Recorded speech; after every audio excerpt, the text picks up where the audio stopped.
all know that we're all doing the right things, but the way we communicate that and get things organized can be a big process. And so we're in continuous process improvement, and that's all of our goals here. So I'll go ahead. So just an overview: who's Tree Range Farms, what do we do, how do we do it, and then where are we going to go in the future? So everybody knows Reginaldo, I think. Do you want to do an intro? Because we're shorter on time today. And he's not allowed to talk about maple syrup, okay? Yeah, so I think I know everyone. So just quickly, my job with Tree Range is to oversee the next stage of our evolution as an ecosystem of enterprises. And this is the latest we're trying to launch. And I picked the short straw, so to speak. Isn't that a saying? Yes. But it is good luck, right? Or is that bad? No. Oh, dang. All right, pardon my cultural interpretation of your what do you call those sayings? All right. Thank you. So I'm just going to introduce Ted Pedersen. He's not here today. He's our new head of sales and delivery. He'll be here later tonight and tomorrow, but he's actually at a sales trade show right now in Cannon Falls. It's called Feast. And he was part-time over the last 6 months, and he's now full-time as of last week. Full-time sales and delivery. So he's taking all of our orders and deliveries. And my name is Tony Wells. I have been working with Rahi and the whole team for almost 7 years, and early on I was involved in helping to start up some of the production systems on some of the early farms, and the last couple of years I've been working on setting up the poultry processing facility in Stacyville, Iowa, and now I'm taking on the role of supply chain director. So moving into this year, I will be specifically working with coordinating, scheduling all the supplies of the chicks and the feed and all the farmers and the contracting with the farmers, and just all the schedules of when the chicks arrive at the farms, when they're going to be delivered, and then when they will be picked up and brought to the processing facility, and coordinating when the feed needs to get delivered to the farms. So just overall supply chain and the scheduling. So over the last 2 months, we've scheduled over 40 flocks of chickens, and that'll be going to 10 farms this year. And so there's a lot of coordinating involved with all of that.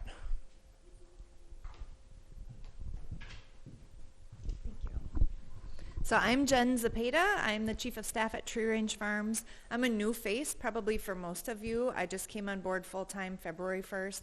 I was at the Convergence last year wearing the same hat because it's my Convergence hat. But I am now full-time. I left my corporate career, and I'm now full-time at Tree Range Farms. And we pulled together for this year those binders that you have as a current producer with us. To sort of be like an at-a-glance view of everything that's in the production manual, but scaled down a bit so you can have a quicker reference point. And so the goal with a lot of what I'm doing is pulling together this information that has been cultivated over the last 7 to 35 years and making it pretty accessible for all of you so that if there's quick reference guides, if there's questions. So for example, the last page in there is a reference guide with phone numbers for organic certification or insurance questions or financing questions. So that's all there.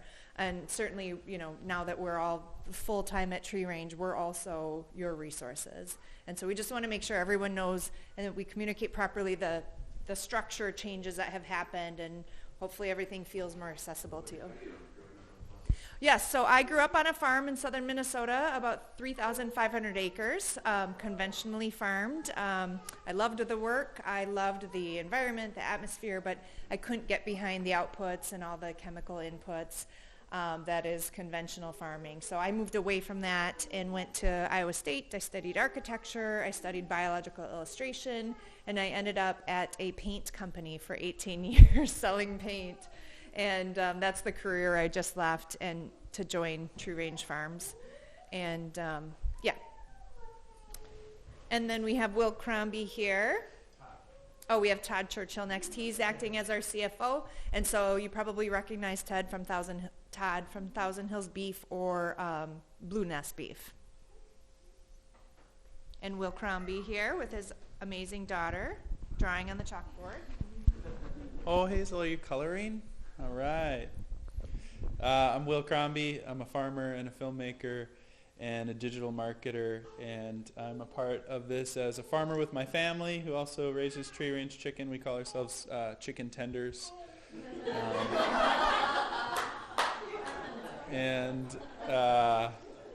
I do a lot of the marketing and some coordination between all of these different entities and movement building, and I'm just highly involved on many different facets, and am here for questions all weekend and interviews also. If anybody wants to come join me in my makeshift studio, do some interviews with some of you farmers and tell the story, take some photos and tell some story.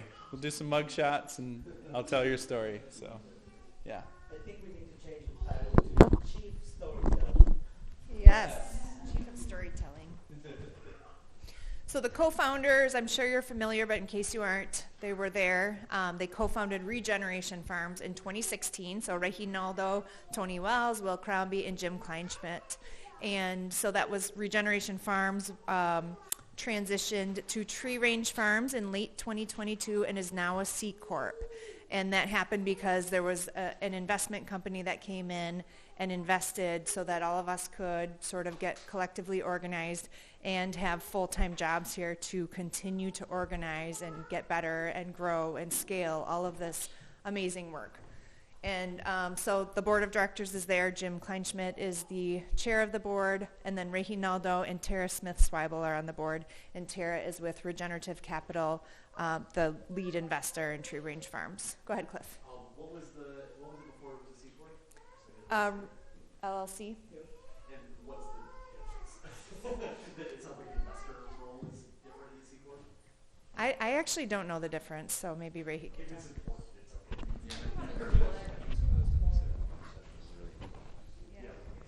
Yeah, so bottom line is, if you want to bring investors into an ecosystem, you got to build a proper structure. And LLCs are not really the best. They are best for like us coming together. There are 5 of us. In fact, there is even a limit in agriculture. Minnesota, there's a farm law that limits the ownership of land or agriculture-related controls. So you can even rent land as a C Corp.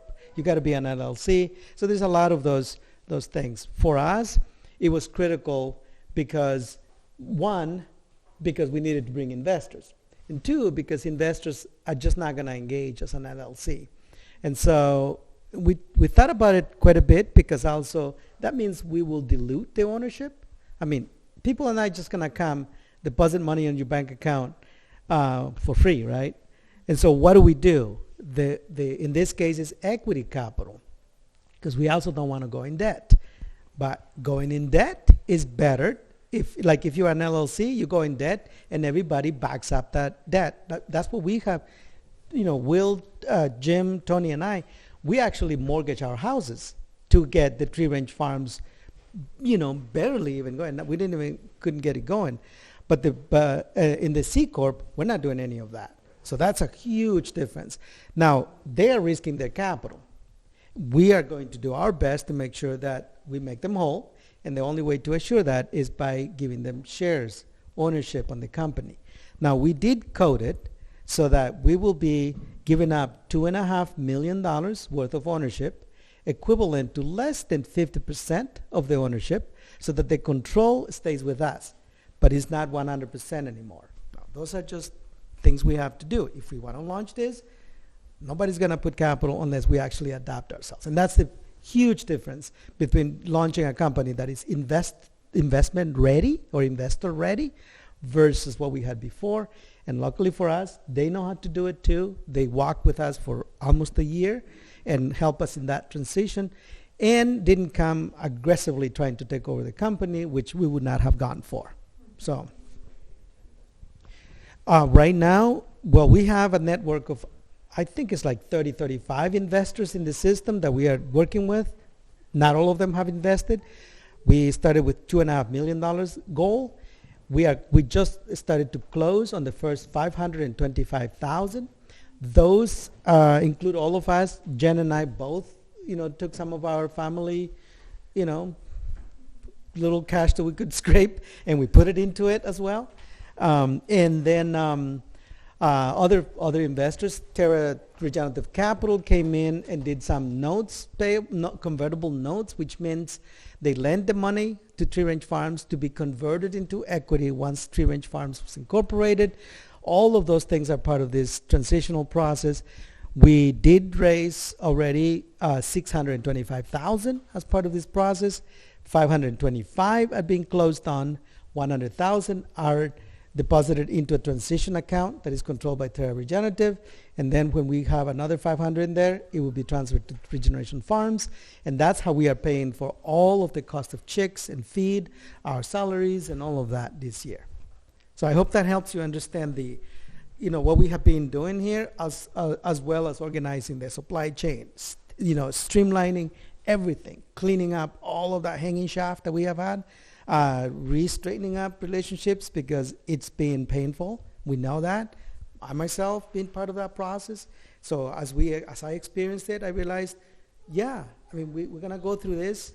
There is no, like we say, there is no rose without a thorn. But luckily for us, this year it's not gonna be roses, but we're at least gonna get dandelions.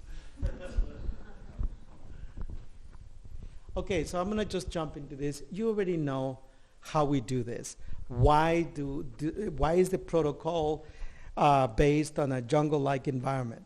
What maybe it would be good to refresh is, why is that critical? So if you think of it from a science perspective, and as farmers we're always having to think from a science perspective, right? Whenever you harvest, whether it's chickens, eggs, elderberries, carrots, whatever it is that you pick and harvest off of the land, what you're truly harvesting is energy. It's energy in the form of nutrients. If you look at the periodic table of elements and you take a sample of your skin or a carrot, it is a reflection of the same thing. You take a sample of the soil and it is the same thing. Why? Because all of this energy that we have codified biophysically and chemically through the periodic table, are just simply part of the energy infrastructure of the planet. Now, there's 3 places where that energy gets transformed. And as you know, if you ever care about Einstein, he stated it quite clearly. Energy cannot be created, nor can it be destroyed. It can only be transformed. And so the whole process we are engaged in is energy transformation, stewarding that. And there's 3 places on the planet where that energy is transformed at a mass scale. Photosynthesis, the interaction of animals, doesn't have to be chickens. We chose chickens for many reasons, strategically, but it's just animals, and the biological systems of the soil. That's where almost all the energy that we get to harvest was transformed from CO2 in the air through photosynthesis, split the C from the O2, and then turn into cellulose, which then became the molecule, called the molecule of life for a reason, because it generates this endless chain of amino acids and other complicated compounds, which eventually show up in the form of a carrot or a chicken, right? That is the foundation of the science behind what we do. The jungle-like habitat that we built is because chickens, that's their natural ancestral environment. And so we have codified that into something that we can actually read and learn about. As you take this, internalize it, and also as we go forward, we are taking that same blueprint of holistic interactions and turning it into a social organizing infrastructure for ownership, control, and governance. Now, we talked about this a lot, just like I talked a lot about chickens and maples, syrup, and as we went forward, we kind of internalized this.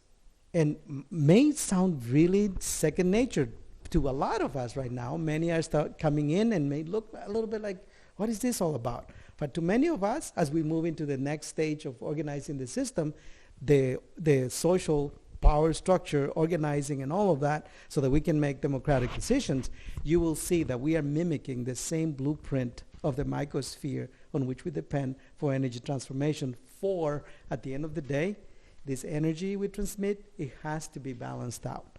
And we're trying to make sure that we honor that in the social organizing that will come after that. But you already know this, right? So the production unit is, yeah, okay. So here's where we are. Do you want to do this again? Sure. So we can spread around. So as part of the ecosystem, we're working with all other partners in the ecosystem. So our role with Regenerative Agriculture Alliance is ensuring that we are working together with the farmers that are coming to them, or we're taking the farmers that we find and taking them to them so that they have the technical assistance option available to them. We also have an online training through another partner called RAS, so that's accessible to many people. And then we also obviously contract all of the birds that Tree Range Farms is working with. They all go to the Stacyville plant. So everything that Tree Range Farms does is centered at Stacyville and is the bulk, I think, chicken client. Can we say that? Chicken client at the Stacyville plant. So other farmers are able to also take their birds to Stacyville to be harvested, but we are the largest client there. And so what we're doing then from a marketing and sales side of things is finding markets for the birds to sell them in. And we're currently working with several co-ops in the area. So I have them listed here: Seward, Mississippi Market, East Side here in town, Just Food Co-op, and then Simple Abundance. And then we're working with restaurants as we can, as well as food service, such as the Grand, who's hosting our event tomorrow night. So they'll be serving our chicken on the plated meal. And here, Bon Appetit is the caterer for St. Olaf and Carlton. So they're doing a taqueria bar for lunch, and that will be Tree Range chicken as well.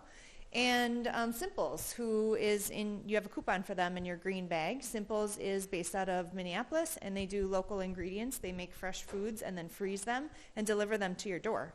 And so Tree Range Farms is now the exclusive chicken they're using as well. In addition to that, we're finding other markets. We applied to work with Minneapolis Public Schools in hopes to provide all the chicken legs there. We were too expensive. So we'll continue to look at all those markets, and someone suggested private schools because they have more money. And so that's another avenue we'll look at. We're also talking to a restaurant right now who is a concept Korean fried chicken restaurant, and they want 200 to 300 chickens a day. And so these are all the kinds of things we're trying to cultivate on our side to ensure that there's always markets so we can continue to scale in the way that makes it more profitable for everyone, and we can just continue doing good at a larger scale. Cliff. For Bon Appetit specifically, is that just for like today special events, or consistently? That's a great question. I know in the past they have bought chickens. They do have a requirement that they want fresh chicken, which we haven't been able to supply thus far. So as compared to frozen, yes. So today, yes, they're using us, and we have a meeting with them in 2 weeks to talk through their needs as we continue to evolve and try to do things that work for the greater good. So yeah, go ahead. Yeah, so over the last 5 years, Bon Appetit has purchased for Carlton and St. Olaf and McAllister, Northwestern, and the Twin Cities. They have purchased kind of intermittently. If they have a special menu they're doing or a special event, it's been a couple times a year. So they have purchased chicken through us, but it hasn't been a regular delivery. Is that under Tree Range in that context? Well, it was always Regeneration Farms, but it was Tree Range chicken. Right. So They only reserve that for the most elite clients, it turns out. Most elite events. So just some of the other things we're doing in addition to everything we just mentioned, we also have Blue Nest Beef on board with us, and they distribute our chickens nationwide. These are some of our really lofty but we feel attainable goals, and this is what we're working towards. So by 2026, we are hoping for 2 million chickens, and 2029, 10 million chickens. And of course, with our coop design and paddock design, there's always the perennial aspect that's integrated as well, and none of the projections from a financial standpoint actually include the outputs that will eventually come to fruition from the elderberries and hazelnuts. But there's that market as well, and something that will continue to develop at Tree Range Farms is finding markets for the hazelnuts and the elderberries. We have some folks from General Mills here with us, and they've committed to trying to find avenues within their own product line for elderberries and hazelnuts in some of the snack bars that they're doing and things like that. And then from the hazelnut perspective, Rahi and I talked with the largest chocolatier in the world, they said, and they said, we want to replace almonds with hazelnuts. So everything that's filled with almond butter, and they do all of the fill at Trader Joe's, they said. Everything that's a filled product at Trader Joe's comes from this chocolatier. They said, we want that to be hazelnuts, not almonds. Midwest hazelnuts, not just the Midwest hazelnuts, yes. almond-like hazelnuts. That's right, yep. So we reviewed the business model, the paddock design, and all of that with them, and they're really interested, and we just asked them to buy 5 million hazelnuts so we could plant them. I haven't heard back on that now that I think about it. Regardless, they want a partner because, you know, sometimes the hardest thing is finding the market. So we're trying to build both simultaneously in a way that makes economic sense. There's some FOMO effect. Yeah, FOMO effect, right, he said. I'll let Tony talk about this slide if he's comfortable. Otherwise, do you want to hand it to Rihi?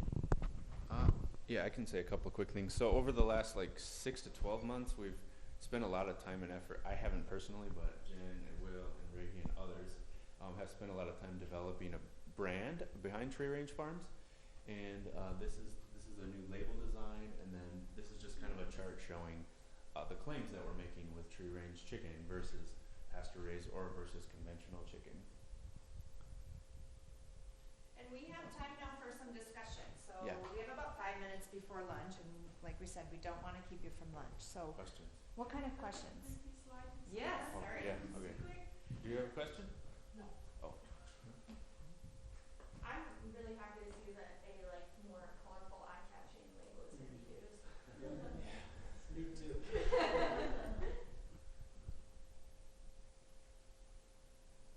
Yeah.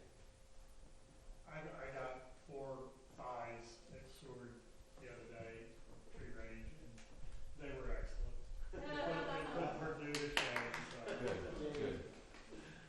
I talked to someone, and it was actually from Simple's, they make the frozen foods, and he said, how do I get packages of food like I saw at Seward? We want to sell those chickens too. So they're talking about doing like a griller pack that would be delivered right to someone's door, because currently we don't have that market. So that's another way we're just trying to expand with existing customers. So with those, the pack I had was 4 thighs. Would y'all have packed those as 4 thighs, or does Seward? Yeah, so that would be Stacyville Processing. Okay. Yep, so our live birds get transported to Stacyville Processing Right. on the other side. The RAA nonprofit runs the Stacyville Processing plant, and they slaughter the chickens, they process them, they clean them, they chill them, and then they cut them up and package them. But it's a great question, because in the past there was only the whole bird option. Right. And so now there are pieced options, just breasts, boneless thighs even, which most Yep. people don't want a boneless thigh, but some people do, and drumsticks, and Yeah. all of that is now available. And we're even talking through the packaging there and having like the absorbent pad in the packaging. We thought it'd be cool to like change the backing of the plastic to like red plaid or something, but we're probably gonna stick with just like a black color in the end. But yeah, and the smaller packs with the parts was a huge step towards accessing a lot more markets and sales and customers. And we are able to purchase and install a new packaging machine at the processing plant in 21 to allow us to do those parts. Yeah, I'm wondering if since being able to offer the like cut pieces have you guys noticed an increase in purchasing of like more places wanting to sell the chicken because of that? Well, yeah, so there was a slide quickly that had like the co-ops, so like Seward, Mississippi Market, Eastside, Just Food.